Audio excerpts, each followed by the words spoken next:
नाशिक जिल्ह्यातील Wadivare police station हद्दीत धक्कादायक घटना उघडकीस आली आहे. सारूळ शिवारातील मोकळ्या माळरानात सुमारे 25 वर्षांच्या अज्ञात तरुणीचा मृतदेह आढळून आला आहे. संबंधित तरुणीच्या मानेवर धारदार शस्त्राने वार केल्याचे प्रथमदर्शनी दिसून येत असून खून झाल्याचा संशय व्यक्त केला जात आहे. मयत तरुणीने काळ्या रंगाचा टी-शर्ट, फिकट निळ्या रंगाची जीन्स, पायात पांढरे स्पोर्ट शूज व काळे सॉक्स परिधान केले होते. तिच्या गळ्यात बारीक पिवळ्या धातूची चेन तसेच हाताच्या बोटांतील अंगठ्या आढळून आल्या आहेत.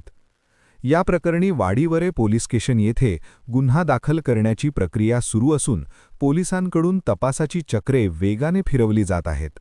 दरम्यान वरील वर्णनाशी साधर्म्य असलेली कोणतीही तरुणी अलीकडे बेपत्ता असल्यास संबंधितांनी तात्काळ वाडीवरे पोलीस स्टेशनशी संपर्क साधावा असे आवाहन करण्यात आले आहे.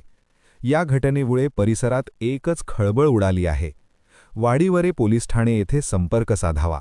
संपर्कासाठी मोबाईल नंबर 8208625097.